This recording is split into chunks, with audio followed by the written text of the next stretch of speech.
G'day and welcome to the Fred Paul Show. Well, the hot word in leftist circles these days is decolonisation, which is the term for the program to diminish or delete Western civilisation wherever possible, whether it be from our art, our language... You've just said good morning to me. ...our politics or our history. What these decolonisers ignore is that Australia is being colonised again, and this time the result will not be the creation of a thriving nation state or a culture with a solid work ethic combined with an appreciation of freedom, prosperity and individuality. No, the newly colonised Australia will look more like this. This was recorded on Tuesday night in Martin Place, Sydney. At the far end of Martin Place is Sydney's main cenotaph, the memorial to our fallen soldiers, who, if they saw this, would wonder why they bothered fighting at all. Call me presumptuous, but I don't think any Australian soldiers died so that this significant site in the centre of Sydney and many other streets and parks around the country could resound to a call to prayer from the Middle East. Whatever virtues Islam has for its adherents, compatibility with liberal Western democracy is not one of them. Despite the proliferation of mosques around the West, this new phenomenon of praying in public places has suddenly increased around the world.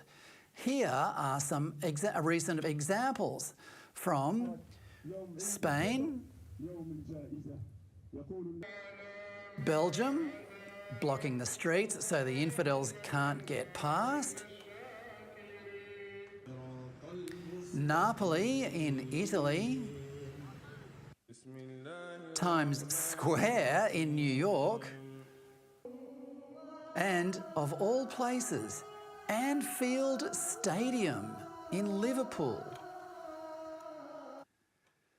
Just when we should be debating where all this is heading, and the signs of where it is heading is everywhere, we have leaders who instead are racing to hasten this Islamification process.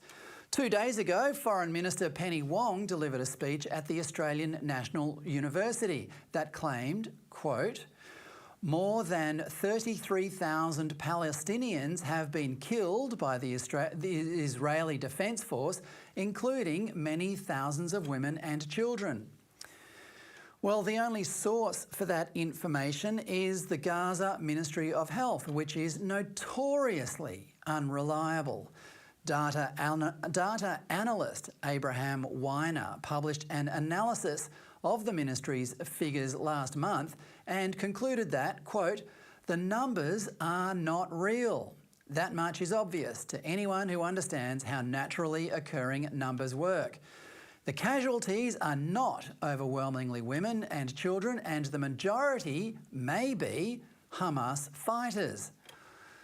Well, Foreign Minister Penny Wong knows those figures are fake, but that doesn't stop her using them to give the growing number of Islamic voters, most of them in Labor electorates, a nudge and a wink. She knows how much they hate Jews and Israel, but doesn't want to lose their votes. So she places all Australia's pressure on Israel to call a ceasefire while she holds Hamas, which is still holding 40 or so hostages, to a much lower standard. She added, quote, "We do all this to keep Australia prosperous and secure at home and confident in the world." Well, Australian prosperity is only diminished by the increasing aggression of Hamas and their pirate partners in the Gulf, disrupting shipping, to which Australia is more reliant than most. A ceasefire initiated by Israel would not make Australia more secure. If anything, it would be another sign that the West is losing its cojones and would embolden terrorism around the world, even here. And the only confidence Wong is encouraging is for Muslims to make even more demands of the Western liberal nations to which they have migrated. What Wong is really saying is that Labor cares less about Israel, the only democracy in the Middle East, than she does about appeasing Muslims in marginal electorates in the western suburbs of Sydney and Melbourne. Well, that is a far cry from what Bob Hawke, as president of the Australian Council of Trade Unions, told the Zionist Federation of Australia and New Zealand 50 years ago this year. It was a risky move for him even back then. He started his speech that night by saying, quote, "The circumstances under which I speak and you listen to me this evening provide some measure of the blind hatred and fanaticism of Israel's enemies.